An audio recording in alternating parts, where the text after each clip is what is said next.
நம்ம என்ன இலக்குகள் வச்சிருந்தாலும் அது நம்ம வாழ்க்கையில கொண்டு வந்துட முடியும் ஈர்ப்பு விதி பயிற்சிகள் மூலமா. ஆனா ஒரு பணத்தை இலக்கா வச்சுக்கும் போது வாழ்க்கை காலதாமதம் ஆகுது. இது நான் நிறைய இடங்கள்ல சொல்லியிருப்பேன். பணம் அப்படின்றது இலக்கா வைக்காதீங்க.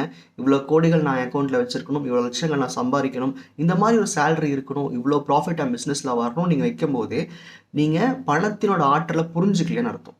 ஏன்னா இங்க பணம் உங்க வாழ்க்கையில எதையுமே செய்யாது. பணம் தனிப்பட்ட முறையில எதையுமே பண்ண முடியாது. இது உங்க கான்சியஸ்க்கு தெரியும்.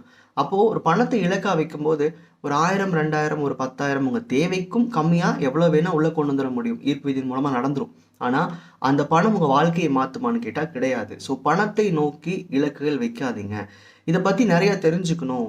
எனக்கு ஒரு ஒரு ஏன் இது நான் ஆற்றல்னு சொல்றேன் நீங்க புரிஞ்சுக்கணும் அப்படின்னா, என்னோட சேனல்ல அதாவது யூடியூப்ல போயிட்டு எபிக் ரீகேப்னு சர்ச் பண்ணி அந்த எபிக் ரீகேப் பக்கத்துல மணின்னு போட்டிங்கனாலும் எல்லா வீடியோஸும் வந்துடும். ஸோ பணம்னா என்ன, அது ஏன் ஆற்றல்னு சொல்கிறோம், அது ஈர்க்க என்ன பண்ணணும், என்ன விஷயங்கள் பணம் சார்ந்து செய்யக்கூடாதுன்ற எல்லா இன்ஃபர்மேஷனுமே உங்களுக்கு தெரிஞ்சிடும். இப்போ உங்கள் லைஃப்பில் மணி தான் ஒரு ப்ராப்ளமாக இருக்குது, இல்லை பணம் உள்ள நிறையா வரணும், என்னுடைய லைஃப் மாறணும்னு நினச்சிங்கன்னா என்னோட லைஃப் கோச்சிங் நீங்கள் எடுத்துக்கலாம். பணம் சார்ந்த விஷயங்களை எப்படி ஹேண்டில் பண்ணுறது, உங்கள் எண்ணங்களில் அதுக்கு என்னெல்லாம் பிளாக்ஸ் வச்சுருக்கீங்க, நீங்கள் எப்படி அதை நீக்கிறதுன்ற முழுமையான ஒரு பயிற்சியாக இருக்க போகுது. இது பர்சனலாக 2 hours கனெக்ட் பண்ணுற ஒரு காலாக இருக்கும். இதை பற்றின இன்ஃபர்மேஷன்ஸ் நீங்கள் எனக்கு வாட்ஸ்அப் பண்ணிங்கன்னா உங்களுக்கு நான் ஷேர் பண்ணுறேன்.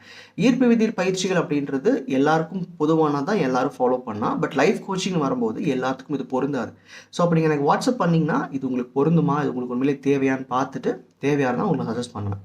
ஸோ வாழ்க்கையை மாற்றிக்க முயற்சி பண்ணும்போது பணத்தை குறிக்கோளாக வச்சு செய்யாதீங்க அப்படின்றது தான். இதை பற்றி எல்லா இன்ஃபர்மேஷனும் என் சேனல்லே இருக்குது, பார்த்தீங்கன்னா உங்களுக்கு புரியும். நன்றி.